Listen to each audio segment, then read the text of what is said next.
I'm Alexis Lopez, and this is Pop Culture Oppression Obsession, where we look at pop culture through a critical theory, equity, and social psychology lens.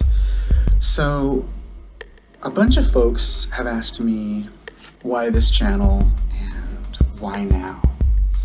Kind of, what's the intent? Well, for me, it has to go back to my childhood.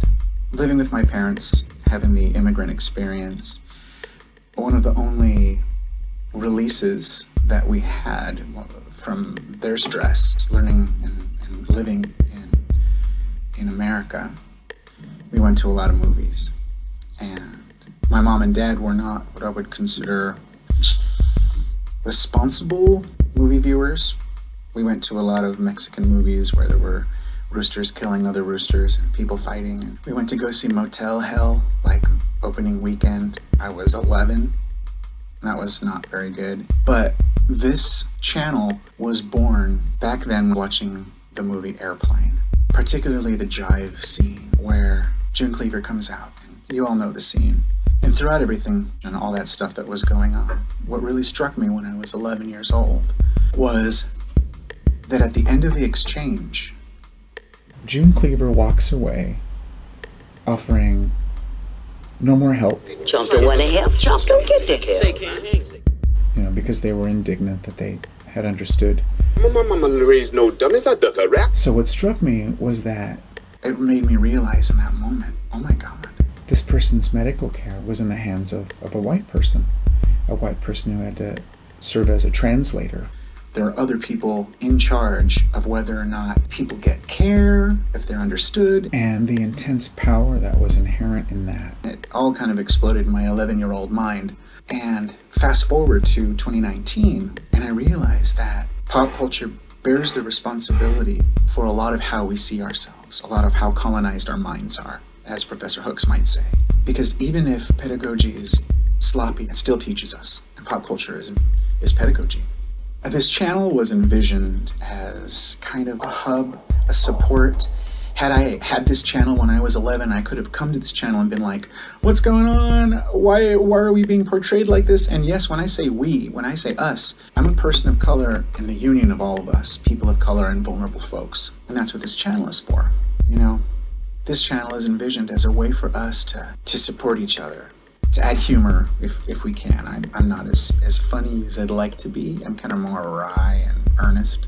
But how we view ourselves, that's what I see our channel as, a chance for us to join together, to be joyful, to be critical, to have fun, to be humorous and playful. And that's why I really want other people to get involved in this. I see this as a collective of all of us who are helping to hold pop culture and the people who create pop culture and the sounds and the sights that we see, hold them accountable so that we can not be surprised by racist posters or sexist portrayals. I find that we're still othered. We're enjoyed for our foods, but not our whole complex selves.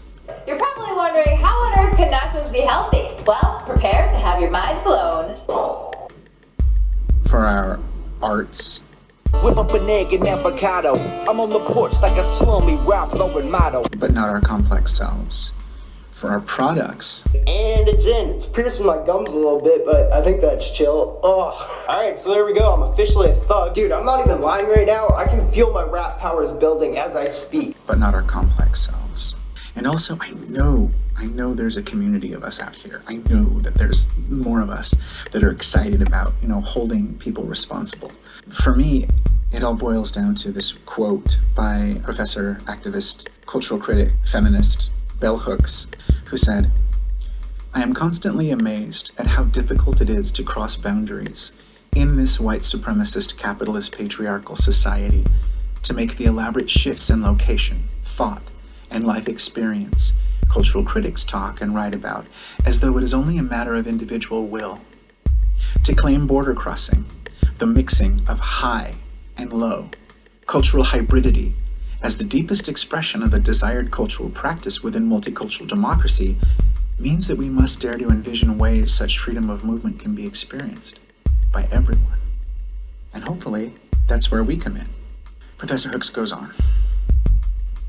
"Since the disruption of the colonizer mindset is necessary for border crossings to not simply reinscribe old patterns. We need strategies for decolonization that aim to change the minds and habits of everyone involved in cultural criticism. Pop culture oppression obsession is meant to provide one of those strategies for increasing our freedom of movement. We're not bound by the intellectual class hierarchy of academia, although we are well versed in, and we do utilize the concepts born and matured therein to inform our views. We're also not beholden to any corporate entities, which only love to turn our own beautiful, diverse cultures into marketing ploys, taking any expansive meanings that we may have for them and diminishing them. So, like I've said before, if you have an idea for a critique, if you want to join us in this endeavor, if you can get behind what we're trying to do here, and what we're trying to do here is truly look at pop culture through a critical theory, representation, social justice, social psychology lens, then leave us a comment, join us, subscribe, email us at right now it's popcultureoppressionobsession@gmail.com, and thanks. See you the next time and every time that pop culture is used as a weapon against us.